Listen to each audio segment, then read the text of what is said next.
Hi everyone, welcome back to my channel. I hope you're all doing well. So today's case, we're going to be covering the story of Joe Arridy, who is also known as the happiest person on death row. And today we're going to be doing something a little bit different because today's case is a miscarriage of justice.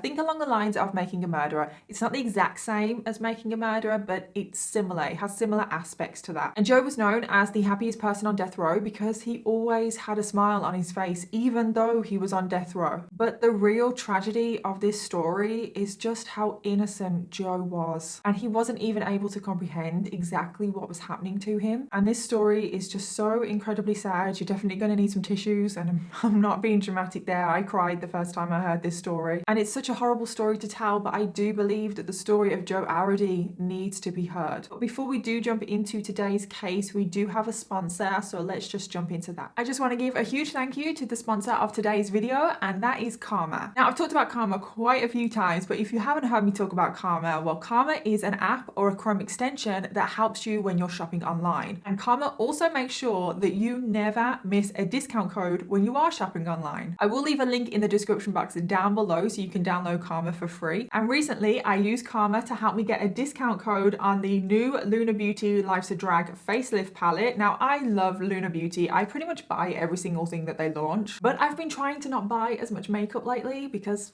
I have too much, okay? And when I saw that this palette was £50, I was kind of like, oh, do I need that? Probably not. £50 is a lot of money for a palette. So I added it to my Karma wish list instead. And then Karma notified me that this palette was 20% off on Beauty Bay. And I was kind of like, okay, that's my sign. I've got to get it now. And you know what? I don't regret it. I really don't. It's the palette that I used on my eyes today. And as always, with everything with Lunar Beauty, it was absolutely incredible. So this is how I use Karma to help me save money on this palette. You can install the Karma extension on Google Chrome using the link in my description box. And when you're looking for a product online, you can just save it to one of your Karma wish lists. And that is exactly what I did with this palette. I saved it to my makeup wish list. You can choose what specific price change you want to be notified about. I then added it into my makeup wish list because with Karma you can have multiple wish lists and you can organize them however you want. I have a trainer wish list. I also have a makeup wish list for all of my products that I have my eye on. And that is it. Karma will notify you when there has been a price change on one of your items in your wish list. And that is what happened with the Lunar Beauty palette. Karma notified me of the 20% off on Beauty Bay and I bought it. Also, when you are using the Karma extension on Google Chrome, there is a feature where Karma will scan the web for any coupon codes and automatically apply them at checkout, so you always know that you're getting the best price possible. There's also a new feature called Karma Gives, which gives you cash back when you shop through selected retailers. But not only that, for every purchase over $50, Karma Gives donates $1 to a good cause of your choice, which I think is pretty awesome. So if you want to try out Karma, don't forget there is a link in my description box where you can download Karma for free. Thank you again to Karma for sponsoring today's video, and thank you to every single one of you watching right now, because without all of you, I wouldn't have opportunities like this. And now let's get on to today's case. Joe Arridy was born on the 29th of April 1915. Now, you guys know that I normally say the star sign of the person that we're talking about here, and it's just something that I like to add. It's not to be taken too seriously, it's just something light-hearted, but I only ever do this for the criminals, and Joe Arridy is the victim in this story. And he was born in the town of Pueblo, Colorado. His parents were Henry and Mary Arridy. They were also first cousins. Shortly before Joe was born, Henry and Mary had immigrated from Syria to the USA in search of work and a better future for themselves. And this is when they landed in Pueblo, Colorado. This is when Joe's dad, Henry, did find work at the Colorado Fuel and Iron Works. And then they settled into a small family home, and then they had their first child, which was Joe. Now, Joe has been described as a good-natured child who just enjoyed playing at home like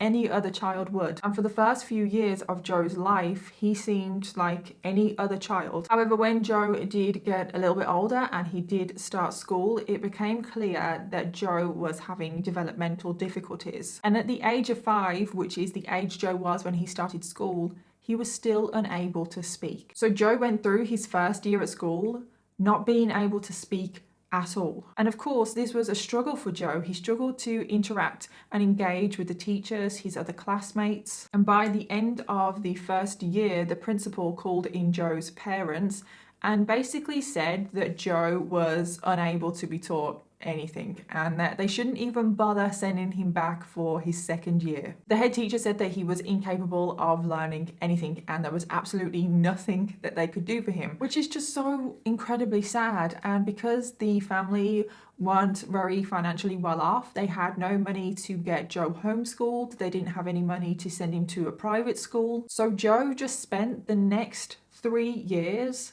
just at home with no education. And during these 3 years, Joe had zero interaction with any other children. Most of the time, he just spent on his own. He just spent playing by himself. And during these 3 years, Henry and Mary did go on to have 2 more children, another son and a daughter. And the 2 extra children did push the family further into poverty. And because of this, Joe's dad, Henry, started bootlegging, where he would illegally produce and sell alcohol. And because of this did land him in prison. So when Henry went to prison, of course, that left Mary to take care of the children. And because of this, because she had 3 children to look after, she also had to find some financial income somehow as well.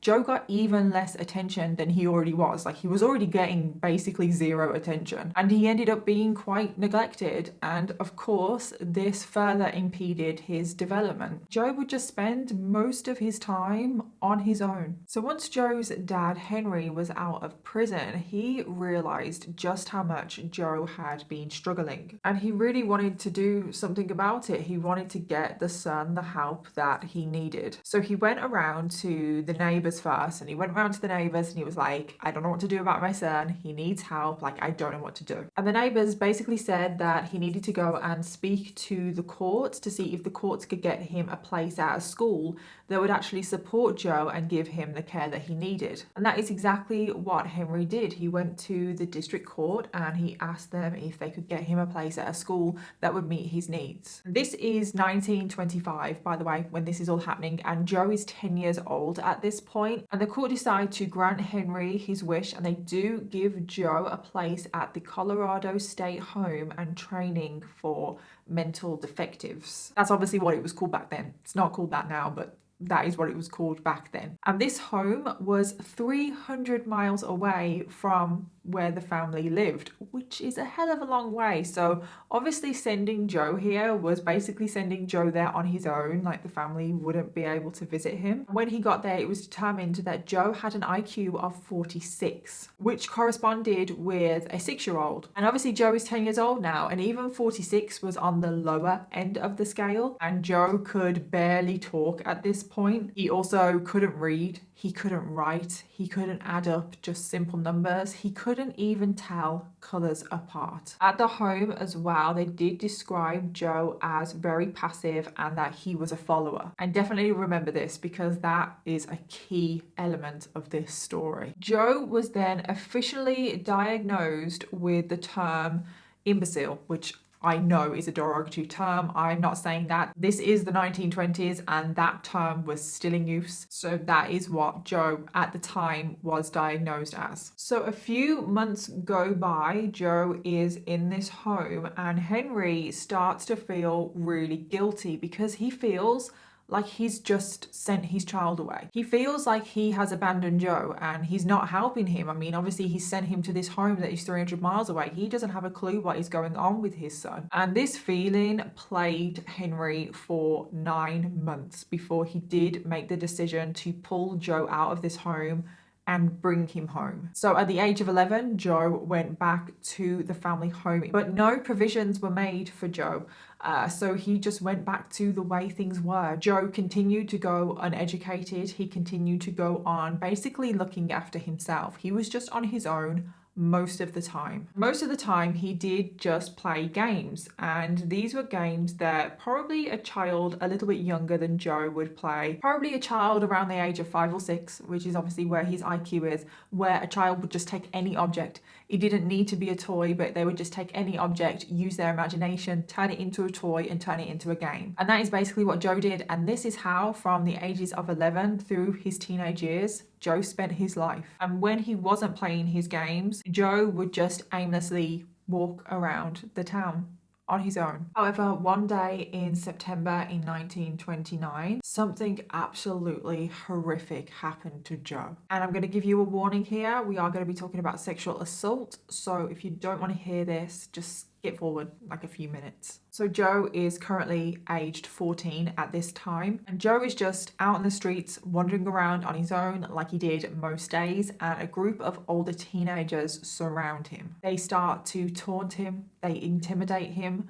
before they then force Joe to perform sexual acts on all of them. And whilst this is going on, a probation officer just so happens to be walking past. He saw the situation, he went over, and thankfully he broke it up. So at this point you're thinking, oh great, a probation officer has seen what's gone on, he's seen what's gone on with his own eyes. The teenage boys can be reprimanded in however way they need to be, and Joe can get some help for the trauma that he's just been through. Like, you're thinking, at least it's been caught, okay? But this is not what happened. The probation officer wrote up a report on what happened, because obviously he broke it up and he's a probation officer, and instead of condemning the teenage boys for what they had done, and also stating Joe's innocence in all of this, because Joe did nothing wrong, he instead wrote, quote, and I'm going to be looking down because I don't want to get this wrong, I picked Joe up this morning for allowing some of the nastiest and dirtiest things done to him that I have ever heard of. Yeah, you heard that right. The probation officer is solely blaming Joe for everything that happened. The probation officer said that Joe allowed himself to be sexually assaulted. Nobody allows themselves to get sexually assaulted. I know we're in a different time period, but they still had a brain. Joe didn't even have the mental capacity to even know what was going on. He didn't have the ability to defend himself. I just don't know how, in any world, the probation officer would think that Joe in this situation is guilty of anything. The probation officer then wrote further down in his report, quote, he is one of the worst mental defective cases I have ever seen. And the probation officer as well said in so many words that Joe is a danger to the public. How? I don't know how he jumped to that conclusion. And because he was such a danger to the public, he should be returned to the Colorado State Home. And this is what happened. Joe was immediately transferred back to the Colorado State Home that he had previously been in. And once he arrived at the home, they were warned at the home to keep an eye on him because Joe is a pervert. I just have no words. So then Joe ended up spending the next 7 years at this home from 1929 to 1936, right up until the age of 21. So Joe is 21 at this point, and his whole stay at this home, the whole 7 years, Joe was monitored for sexual incidences to keep an eye on his sexual deviant behavior. But guess what? There was no incidences because Joe wasn't a pervert. And Joe actually never expressed any interest in sexual relationships in general, ever, with anyone. And throughout this 7 years that Joe was at the home, he spent the majority of the time in his room. He wasn't allowed to attend the lessons, like he wasn't allowed to go to the school, like in the home, because his condition was too unstable. And I just wonder, like, what do they mean by this? Because I couldn't find anything more out about what they thought was unstable. Was it purely just the fact that they thought he was a pervert and that's what they labeled unstable? I just don't know, because there's just nothing about Joe, his demeanor, his character, anything like that, that screams unstable at all. And Joe at the age of 21 is still really struggling with his communication. He was able to understand the odd word at the age of 21, but he wasn't able to understand like a few words strung together in a sentence. And then on the 9th of August 1936, Joe is still age 21 at this point. Joe ran away from the Colorado State Home. Joe left with 3 other boys, and they'd hopped onto the back of a train because there were some train tracks that ran at the back of the home. And the train took them to Pueblo, which, if you remember, was Joe's hometown. And when they arrived, they all got off the train, and the 3 boys separated from Joe Joe, and Joe stayed at the train station. And Joe just stayed at the train station. He wandered around, and I don't even know if he realized that he was back in his hometown. But I also don't know that if he did realize he was back in his hometown, would he have been able to make his way back home anyway? So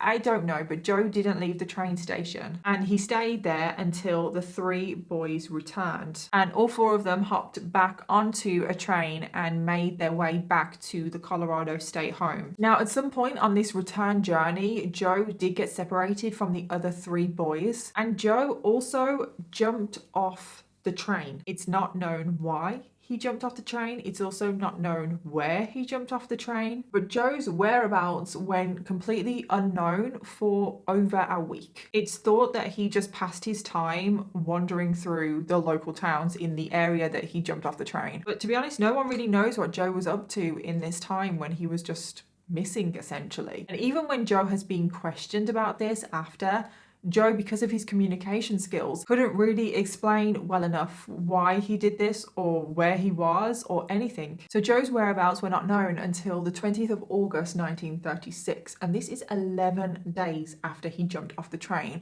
So Joe has just been wandering around for 11 days, and it truly just breaks my heart because he must have been so confused, maybe scared as well. And it was on the 20th of August that Joe was finally taken in by a couple, Mr. and Mrs. Gibson. Mr. and Mrs. Gibson operated a Pacific Union traveling kitchen car, which is basically just like a restaurant kind of thing on a train, and I think they were quite popular back in the 1930s. So Mr. and Mrs. Gibson saw Joe just wandering around by train tracks, and at this point as well, Joe had crossed state lines. He was now in the neighboring state of Wyoming, and he was in the town of Cheyenne, and Joe went up to Mr. and Mrs. Gibson, and I don't know how well he communicated it, but he basically asked if he could work for them in exchange for food. And the Gibsons took Joe up on this offer. He was able to work in the kitchens. He was actually a dishwasher, and in exchange for Joe working, they would keep him well fed. And Joe absolutely loved this. He eagerly washed the dishes in exchange for a good meal. And this is what Joe did for the next 6 days as the train traveled around the local towns. However, after these 6 days were up, Joe was let go, and it was because the train had to go further afield. I assume they maybe had to cross state lines, and because Joe wasn't technically a registered employee,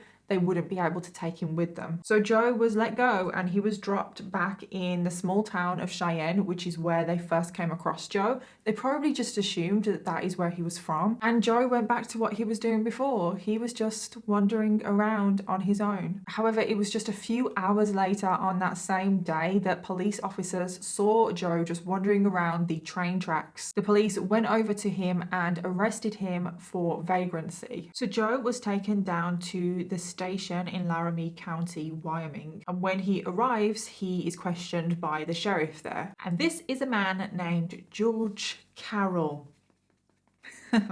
We don't like him. I'm just going to say that now. Sheriff asks Joe for his name. He asks him where he's from. Joe obviously says his name, and he also says that he's from Pueblo. And as soon as the sheriff heard Joe say Pueblo, his ears pricked up. Because just over a week ago, on the 15th of August, there was a brutal murder there. 2 young sisters had been brutally attacked in their home. The older sister, Dorothy Drain, was 15 years old. She was sexually assaulted and brutally attacked by the intruder, and very sadly, she did not survive the attack. The younger sister, Barbara Drain, was 12 years old. She was not sexually assaulted, but she did suffer multiple blows to the head, and she did survive this attack. But the injuries to Barbara were still quite bad, that she ended up in a coma because of her injuries. The parents of the 2 girls were not home when the attack did happen, so the only witness to this crime was Barbara, who was currently in a coma. So remember I said that this case gives me Making a Murderer kind of vibes? Well, it's kind of from now that I get those vibes from this case, and this is basically where the miscarriage of justice starts, even though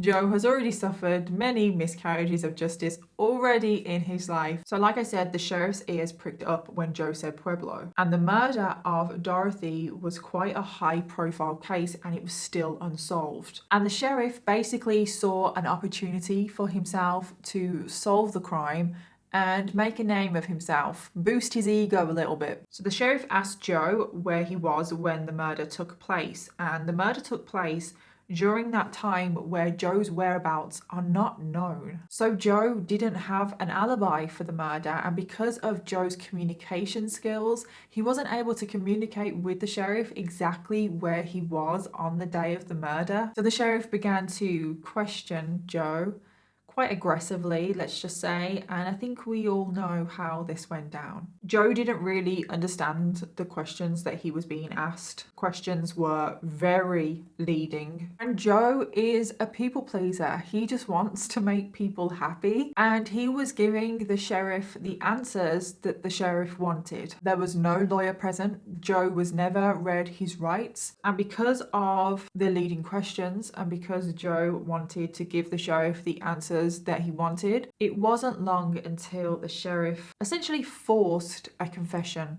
out of Joe. And every time Joe confessed to the crime, he gave a different version of events. That's because he wasn't there, but the sheriff didn't see it like that. The sheriff didn't care about anybody but himself in this situation. As far as the sheriff was concerned, Joe was the man that he was looking for, and the case was going to be all wrapped up. So remember that the sheriff was based in Wyoming, but the murder happened in Pueblo, Colorado. So now that the sheriff had the confession out of Joe, all he needed to do was phone the police department over in Pueblo and say, we've got your man, we've got the man for the murder. But the Pueblo chief of police just says, well, that's weird because we've got a man here locked up and we're pretty sure that he's the killer of Dorothy Drain. The man that had been arrested over in Pueblo for the murder of Dorothy was Frank Agula. The police arrested Frank when he was acting suspiciously at Dorothy's funeral, and when I read this I was just like, oh my god, this just sounds like Criminal Minds, because how many Criminal Minds episodes have there been where they've gone to the funeral of the victim and they're looking around at all the guests at the funeral trying to figure out who the killer is?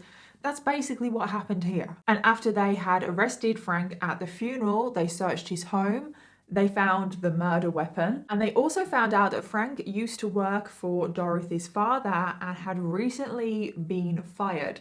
So he had a motive. Basically, everything pointed to this Frank guy being the killer. The only thing that they didn't have was Frank's confession. So you would think that the sheriff, George Carroll, the one in Wyoming, the one that is a piece of shit, would be like, oh, okay, we've clearly got it wrong. Like, Joe is not the man that you're looking for. Like, you've clearly got the man, Frank. We'll let Joe go.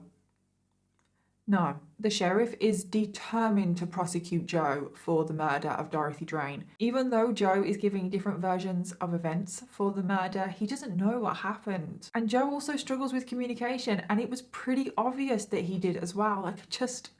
I don't know how the sheriff was allowed to get away with this. So basically, the sheriff, George Carroll, went to the press and made a statement that he had the killer of Dorothy Drain, basically trying to steamroll over the whole investigation, take control and make sure that his narrative was out there. And then all of a sudden, Frank confessed to the murder. So you would think now the sheriff would be like, oh, okay, so all of the evidence points to Frank. Frank has now confessed to the crime. That confession was not obtained under duress like Joe's was. Frank must be the killer. We'll let Joe go. No, unfortunately, that didn't happen. The sheriff now came up with a new theory, and his theory was that Frank and Joe acted together. And in the end, both Frank and Joe were charged with the murder of Dorothy Drain. So the case went to trial. Both Joe and Frank were going to be tried in separate trials. Frank's trial was first, and at the trial, the prosecution called on 12-year-old Barbara Drain. Thankfully, she had recovered and she was out of her coma and she was able to give evidence. And the prosecution asked Barbara, like, do you see the man that attacked you and your sister? And Barbara identified Frank, because Frank was the attacker. And the jury as well thought that the guilt of Frank was pretty clear, and they didn't take long, and after the trial they did find him guilty and Frank was sentenced to death. So now it's Joe's trial, and Joe's defense wanted to put forward a plea of not guilty because Joe was not guilty of this crime, but instead they decided to go for a plea of not guilty by reason of insanity. They just thought that Joe had a better chance of getting off with this plea. 3 psychiatrists all testified and said that Joe should be deemed insane and that he had the mental capacity of a 6-year-old. And Joe's defense lawyer asked Joe some questions whilst Joe was on the stand to try and demonstrate to the jury that Joe lacked the capacity to carry out a crime like this. And the questions that Joe was asked went like this. He was asked, "Do you know who George Washington is?" Joe replied, "No." "Do you know what this hearing is about?" Joe replied, "No." "Can you read?" Joe replied, "Not so good." "Can you write?" Joe replied, "Sure." "Can you write more than your name?" Joe replied, "No." However, unfortunately, one thing did stand in Joe's way in the trial, and that was the sheriff, George Bloody Carroll. Yep, he was there. He was determined to see Joe go down for a crime that he didn't commit. It's like, George, go away. You don't even go here. Go back to Wyoming. You're in Colorado right now. Go away. The sheriff obviously took the stand, didn't he? And he gave all of the details of Joe's confession. And the prosecution argued that Joe knew exactly what he was doing and he should be deemed sane. Barbara Drain, the surviving victim, for some reason, I don't know, because obviously she took the stand in Frank's trial, but she wasn't called as a witness in Joe's trial. So why wasn't she called in Joe's trial? Oh, I know why. Because if she was called in Joe's trial, she would have identified that Joe didn't do anything. And the sheriff's testimony, unfortunately, seemed to sway the jury. And after 3.5 hours of deliberating, the jury did find that Joe should be found sane, and they found him guilty, and he was sentenced to death. So following the trial, Joe obviously ended up on death row, and his execution was scheduled for October 1937, so literally not long after he was convicted. And whilst he was on death row, a prison warden called Roy Best did take a special interest in Joe. He could see that he was innocent and he didn't belong there. And he kind of like took him under his wing and treated him almost like a son. And he has said that Joe didn't even comprehend like what was happening. Like, Joe didn't know what was going on. Joe had no idea that he was on death row, and he just walked around with the biggest smile on his face. Joe was honestly just happy that he had somewhere to sleep and that he had food to eat. Joe actually said that he enjoyed being on death row because he wasn't picked on. He was always picked on in the Colorado State home. And Roy, the prison guard, took pity on Joe, and he would regularly bring gifts in for Joe. They were mainly just toys for Joe to play with, because remember, in Joe's mind, Joe is only 6 years old. He just wants to do what any other 6-year-old wants to do, and that is play. And it's just so heartbreaking, isn't it? Just, he's so innocent and he's on death row. It's just truly heartbreaking. And one toy that was Joe's favourite was a wind-up train, and he would wind it up and he would send the train down to other inmates on death row, and they would all laugh and joke. And the other inmates as well would send the train back up to Joe. And it's just truly heartbreaking because Joe doesn't know what is going to happen to him. And this led Roy, the prison guard, calling Joe the happiest prisoner on death row. Because he truly was. He was happy. And this quote has obviously stuck to this case, and this is what Joe is most well known for. Roy, the prison warden, did work with an attorney to try and appeal Joe's execution. They did manage to extend the execution date a few times, but despite their multiple attempts to try and clear Joe's name, they were unsuccessful. And Joe's execution date was finally set. Joe was asked what he wanted for his last meal, but Joe didn't understand the question. He didn't understand, like, what do you mean, my last meal? And he didn't answer them, so they just gave Joe his favourite food for his last meal, which was ice cream. On the morning of Joe's execution, he was able to see his family. Very sadly, his dad had recently passed away, but his mom was still able to see him. And his mom was just crying the whole time. But again, Joe didn't understand why his mom was so upset. He could see that his mom was crying, but he couldn't understand why she was upset. And after the visit, Joe just went back to his cell, none the wiser. And he went back to doing what he loved to do, and that was playing with his toy train. And that is what he did until he was taken to the gas chamber. And then on the 6th of January 1939, Joe Arridy was tragically executed. And then after this tragic miscarriage of justice, this case went unnoticed for a very long time until half a century later in 1992, an author came across a poem written by Roy, the warden, that basically told the story of Joe Arridy. And the author became fascinated with the case of Joe Arridy and decided to write a book on the case. And after this book was released, it inspired a whole new organization called the Friends of Joe Arridy. And basically this organization was determined to clear Joe's name. And that is exactly what they did. In 2011, 72 years after the execution, Joe Arridy was officially pardoned by the state of Colorado. This was a travesty of justice all the way around. Not only was Joe factually innocent, he was also incapable really of defending himself in a court of law.